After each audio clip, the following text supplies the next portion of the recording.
Hello, and welcome to What is Innovation, the podcast that explores the reality of a word that is in danger of losing its meaning altogether. This podcast is produced by OUTLAST Consulting, LLC, a boutique consultancy that helps companies use innovation principles to solve their toughest business problems. I'm your host, Jared Simmons, and I'm so excited to have Robyn Bolton on the show today. Robyn Bolton is the founder and Chief Navigator of MileZero, where she works with executives in mid and large cap companies to use innovation tools to create growth and new revenue. Previously, she was a partner at Innosight, the growth strategy firm founded by Harvard professor Clayton Christensen, and worked with companies like Nike, P&G, and Medtronic to bring innovation to life.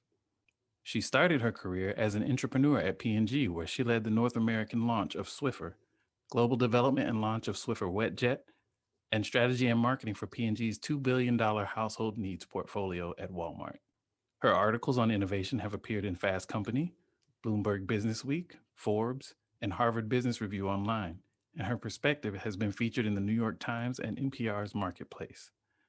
Robyn, we're so excited to have you today. Thanks for joining us. Oh, thank you, Jared. I'm so excited to be here.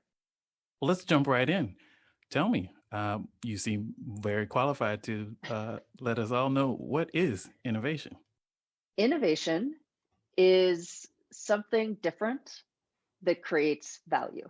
And I know that definition is short and sweet, but I think it's important to keep it simple. Yeah, I love it. Something different that creates value. Tell me more about that. So when I talk to my clients about this, and I also teach innovation for executives in various industries, and I break that definition apart really into three chunks. So something, the first word in the definition, is really around, say, most people associate innovation with a new product.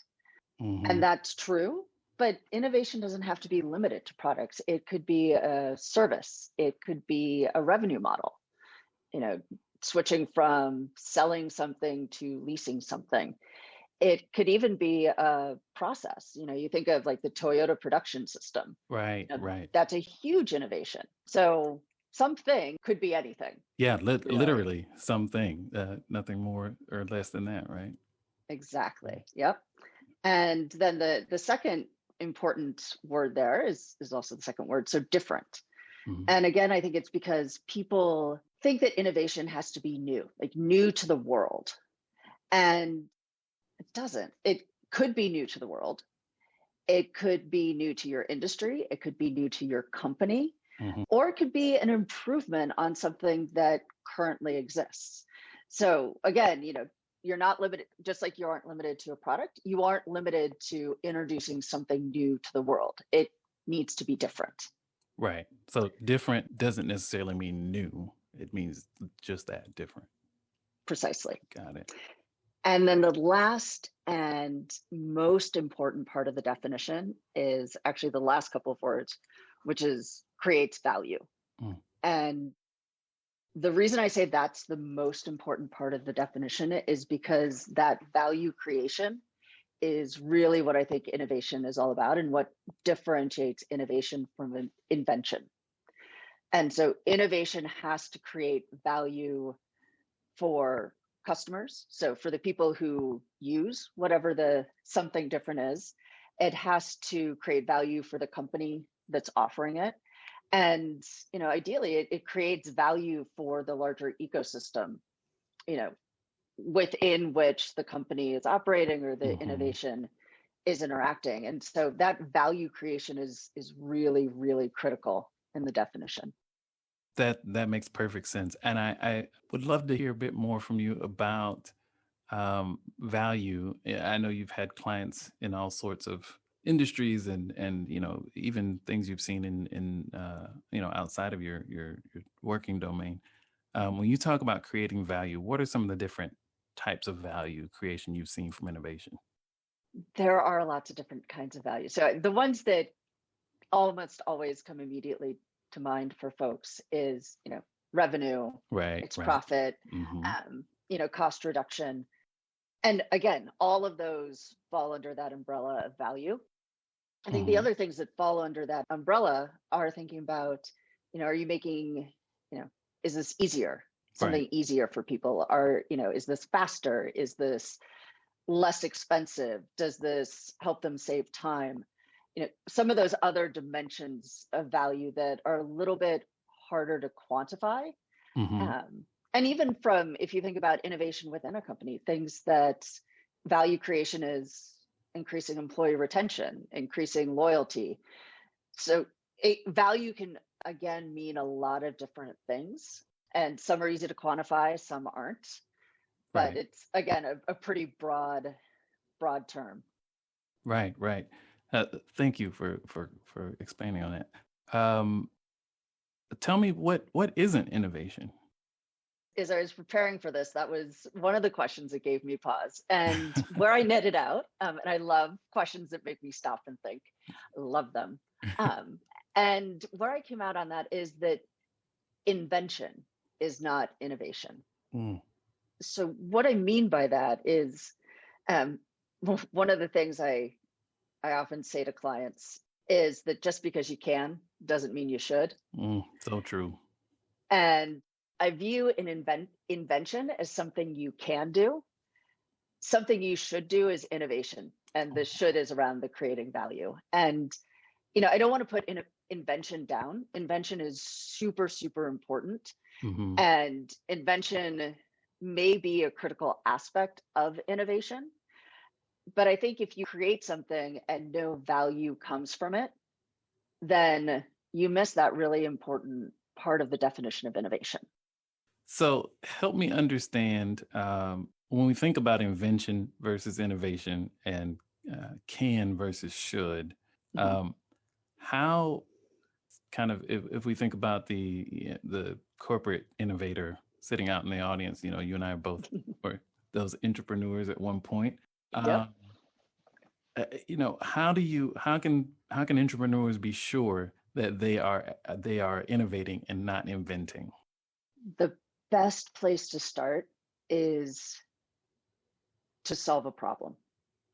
And even better than just solving a problem is making sure that your customers have that problem. So I think a lot of times, and a lot of startups are kind of founded this way in terms of, the founder has a problem and they create something to solve it, and turns out a lot of other people have that problem too. Right. What happens in companies a lot of times is, folks in R&D, and I don't mean to pick on R&D. I love R&D. They are absolutely essential.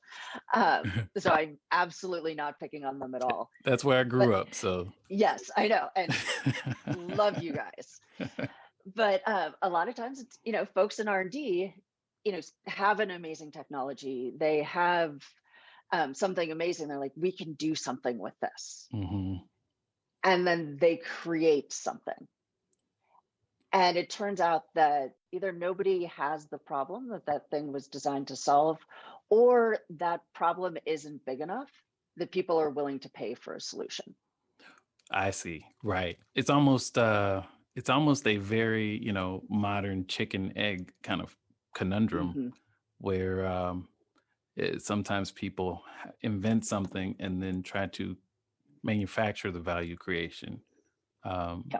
Does it make sense then that, or does it follow then that the right approach might be to identify the source of value and then understand whether invention is necessary?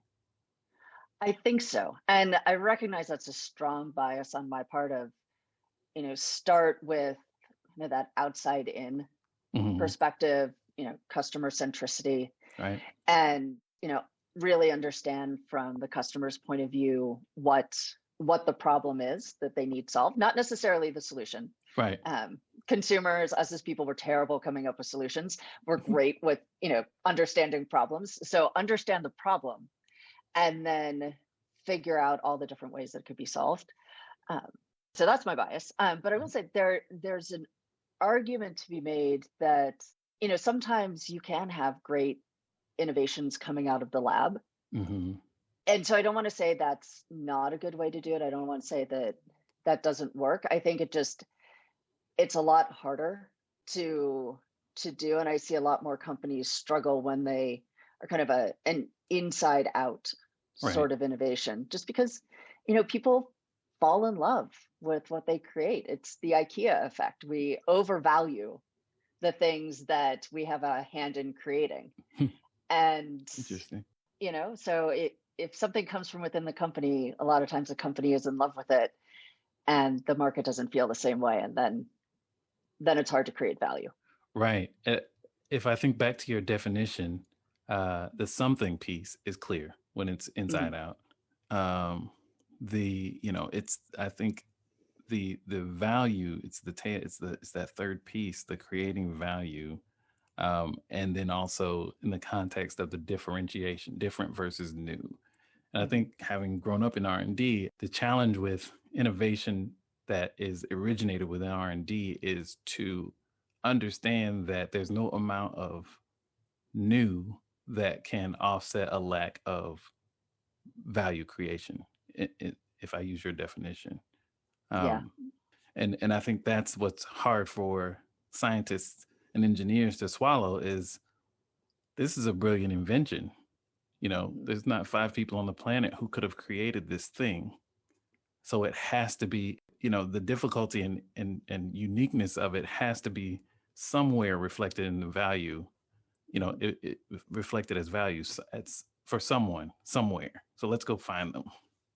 Yes. Yeah. You said it perfectly. And, I come from a family of engineers. I'm married to an engineer, and I see the struggle all the time. And I have a lot of empathy for it, but it really does come down to, if you're working in business, in a corporate setting, the business has numbers, and ultimately you have to contribute to those. And so that's why the value is important.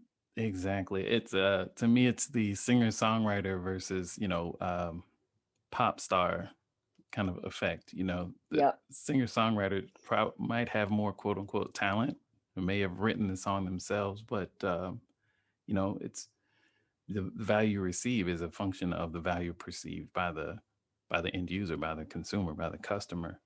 And so I think it's important for us engineers and scientists out there to find value in the process of creation and invention, and to see our own, to find value for ourselves in that process, independent of what the external value is, but also understand that, you've chosen to be an entrepreneur. You've chosen to be part of a for-profit entity. And everybody that's part of a for-profit entity needs to be contributing to profit, right? Yep. So I appreciate that little moment of therapy for my. I was to say, I feel like I was a little rain cloud on your engineering grade.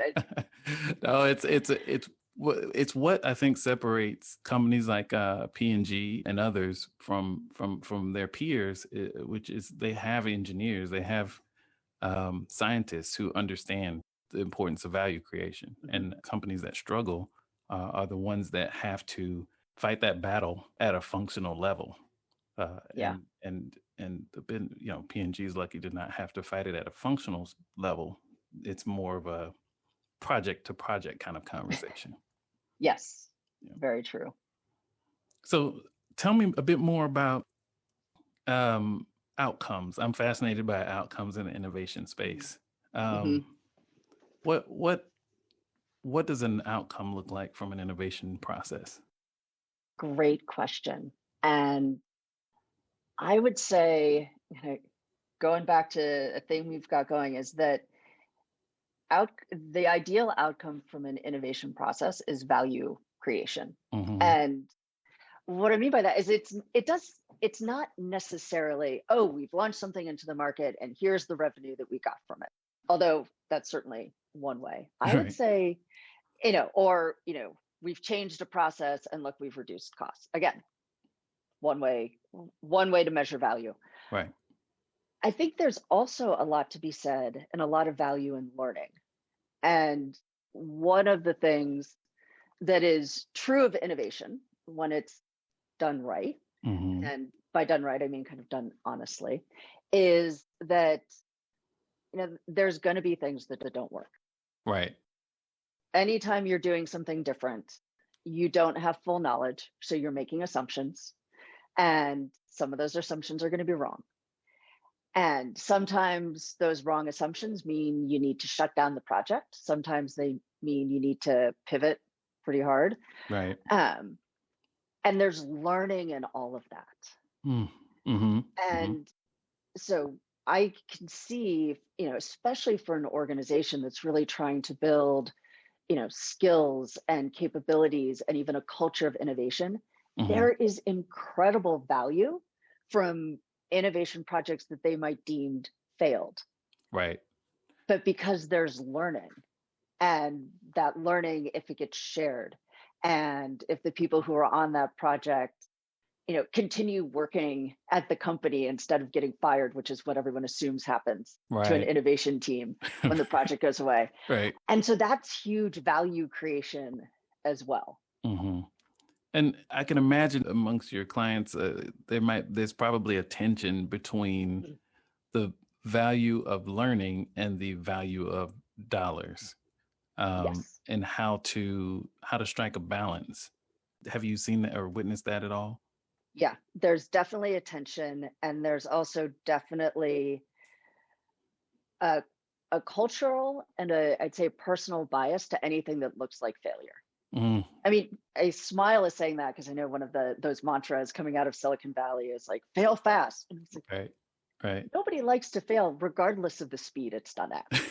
That's a good point. Nobody wants to fail fast. No one wants to fail slow. No one wants to fail. Right. And so reframing it as we've learned. We haven't failed. We've learned.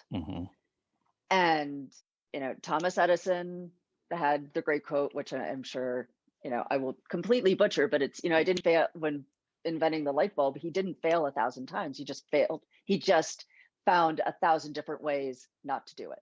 Right. Yeah, exactly.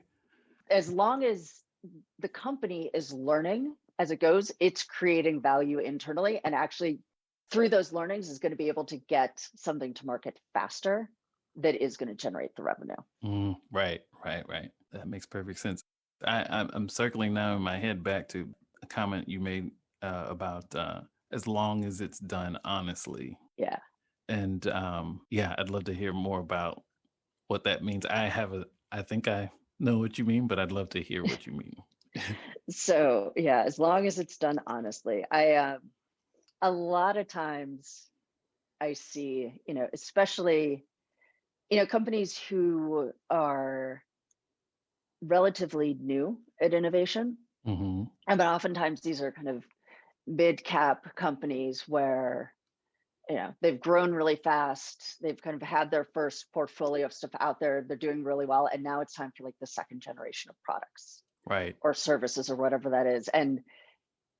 And so what often happens is they kind of Trojan horse things. And what I mean by that is they say, okay, we've read all the books, we've read all the articles, we know we have to solve a problem. Here's the problem we're solving.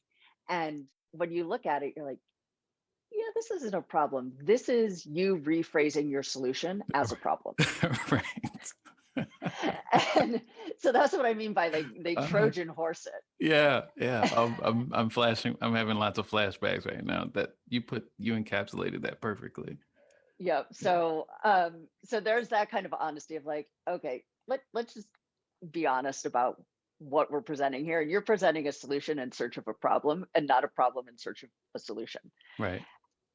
So that's kind of one aspect of honesty. The other is, and I see this all the time, and I'm quite certain I was guilty of it when I was at P&G, of kind of gaming the system. And, you say, okay, we have to have a pipeline of ideas. And so you just come up with ideas to meet a metric of we have 50 ideas. Right. And it's like, well, come on. Like, yeah, you have 50 ideas, but are they good ideas? Are they relevant? Are they aligned strategically? Like, come on. And so that's where sometimes, a little bit of the dishonesty, all from good intention, but a little bit of the dishonesty kind of comes in. Yep. Okay. That makes sense, and it definitely resonates. I think it also goes back to your could versus should um, Hmm. comment as well. I've definitely given those presentations myself where, here's this new technology. Here are the 47 things we could do with it. Hmm. And, you get the pat on the back. Great job. This sounds very promising, Yeah. and it just becomes this reinforcing cycle that focuses on could instead of should, Yep. as you put it. Yep. And you want to start with, what's possible? What could we do? But you don't want to stay there. That's it. That's exactly right. You got to, once you're there, you then move on to should. Right. It's a step in the process. You have to move from could to should. That's well said. You're a founder and chief navigator of MileZero, and you've been a lot of places, done a lot of things with a lot of big names and big thinkers in the space. What did you bring from your previous experience into your founding of MileZero from an innovation standpoint? Oh, I brought so much. I mean, everything I've done leading up to founding MileZero has made MileZero possible. And so, for my work at P&G, I bring that experience of actually working within a big company to try to do things differently. So I viscerally understand how hard it is. I have a great deal of empathy for entrepreneurs. I think being an entrepreneur is one of the hardest jobs out there because you're trying to get people to act in a way that's almost opposite of what's in their interest. Would you define entrepreneur for folks? Oh, yeah. So an entrepreneur is essentially a corporate entrepreneur. So it is someone who is working to do innovation within the context of a big company. And, while an entrepreneur, so someone who's creating their own company, obviously has a lot of challenges. It is by no means easy. They have a degree of freedom that entrepreneurs don't have because entrepreneurs have to make sure that their work aligns with the priorities and the strategies of the company they're in. Right. And I wonder if there's that's why I was curious about your journey, because you kind of walked that path from entrepreneur to strategist and consultant to entrepreneur, and I was curious about the insights you might have gleaned on that path. Yeah. So I am totally an accidental entrepreneur. I never in my life thought I would have my own business ever. Right. And I would say that one of the biggest insights that I've had is that it is so much harder than it looks. And, when I was at P&G, I often bristled under the process. There were times that I saw, decisions being made to comply with process versus, what was best, in my opinion, my junior executive opinion. Right. And I hated that. I have a lot more understanding now. And then even as a consultant, I read all the books and the articles, and I always thought, like, why, there's so much been written about starting a company or, how to think about strategy, how to build a business. Like, why is it so hard? And then I started my own. And I was like, oh my gosh, all the stuff the books are written about, the strategy, the processes, the operations, that's the easy part. The hard part is the emotions and the roller coaster and, kind of managing yourself day to day. Right. And, when I was an intrapreneur, then there's also a lot of managing your emotions and managing yourself. But it's a lot easier to, at least for me, to kind of rail against the system. When I have my own business, I am the system I'm railing against. Right. Oh, that's a good point. So that's a challenge. Yeah. No, I can imagine. Well, I don't have to imagine. You know it. Yeah, I can empathize directly with that. And I wonder if there's you described yourself as an accidental entrepreneur. I'm imagining that you built this company as a solution to a problem that you saw, I would assume. Yeah. If I'm reading into that accidental entrepreneur statement appropriately. Yeah, definitely. There's a real problem out there. I mean, the success rate of corporate innovation is still, abysmally low. And this is, 20, 25 years after the first publication of the Innovator's Dilemma, which, Wow. I think like made innovation part of, the business vernacular. And you think of all of the books and all of the articles and all of the consulting firms and all of the billions of dollars spent to improve. And yet the needle has barely moved. So clearly we're missing something. Right. And I don't by any means pretend that I have the answer. But what I did recognize is that a lot of times, especially coming from consulting, I was a consultant at the Boston Consulting Group, I was a consultant at Innosight, is that a lot of times consultants going to come in and they come in with, the perfect framework or the perfect theory. And that's great. But as the noted innovation philosopher Mike Tyson once said, everyone has a plan until they get punched in the face. Oh my goodness. I love that quote. I mean, wisdom can come from anywhere. And that was yes. It's an unlikely source.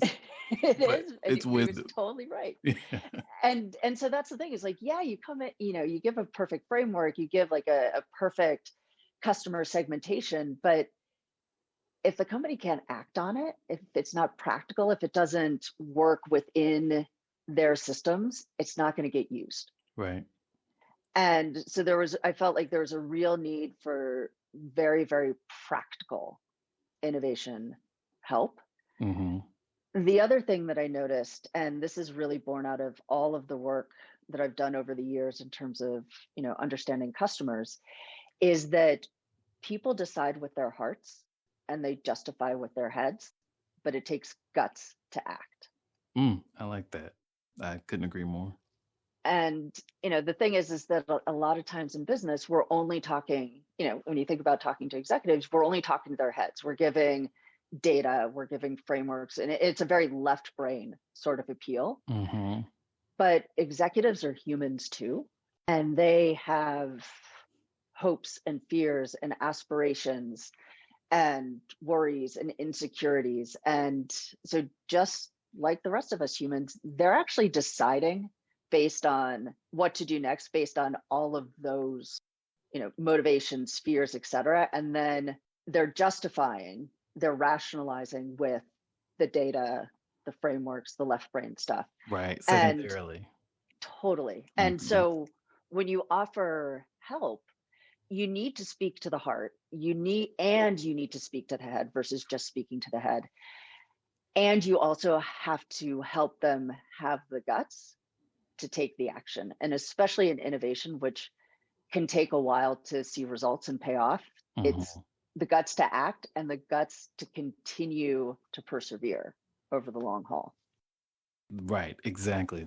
That's brilliant. I think the guts to act piece is so critical. And not like you said, not just to act, but to persevere. And when the outcomes are not instantaneous, my hat goes off to every entrepreneur, every innovator on the planet, because really one of the few jobs in the corporate knowledge workspace where you're going to have to wait to find out if you got it right. And in the meantime, you got to be doing something, right? And so do you keep doing what you were doing, or do you do something else? It's a tough dilemma, and you got to have guts, like you said, to really stick with it. Yeah. I mean, it's a really special person who will, make investments and take risks, knowing that they probably won't be in that role when the benefits come. That's so true. Yeah. You're with the cycle of, oh, let's get this person into the next position to get them prepared for the next position. Yeah, the innovation life cycle is often outside of that window. Yeah, that's a great point. any advice? Perfect segue to any advice for entrepreneurs, people who are just interested in innovation? Few pieces of advice, and I will preface all of this with saying that I give advice that I myself do not take. And I really should. So if people meet me and they're like, you said to do this, but you're not, I'll be like, yeah, I know, that's my deal. You were talking to yourself too. Yeah. So the first thing I would say is talk to your customers. Mm-hmm. You will never go wrong talking to your customers. You will never go wrong really approaching your customers with empathy and truly listening, and listening with an open mind. When I train people on how to do qualitative research, I often tell them, like, the person you're talking to for that period of time, they are the most interesting person in the entire world. And your job is to learn from them. Right. So first piece, talk to your customers. Second is, I think it's really important that you don't try to do this on your own. Having different points of view, having different expertise, getting other voices in. It's so important, from just kind of like managing yourself and your emotions, as we talked about. And so having people who can be the voice of reason, but then also, coming up with ideas and, testing them and refining them. There's always value in multiple perspectives. Right. And then the third piece of advice, because, consultant, everything's in threes. Gotta be in threes. I gotta do three, is have a sense of humor. Like, my gosh, things are going to go wrong. And if you cannot laugh at them, you are going to spend a lot of time crying. So have a sense of humor, be able to laugh at yourself, be able to laugh when things go wrong. We're all just doing our best. And so when things go sideways, find the humor in it. I think you close with the most important one of all. I've got plenty of things I need to laugh at this afternoon. Don't we all? Oh, those are great insights, and thank you for sharing them. And thank you, Robyn, for your time today. It's been a great conversation. I've personally learned a lot, and I hope others find the same value in what you shared. Great. No, this was a tremendous amount of fun, Jared. Thank you. Yeah, time flew by. We'll have to do it again sometime. Definitely. All right. Take care, Robyn.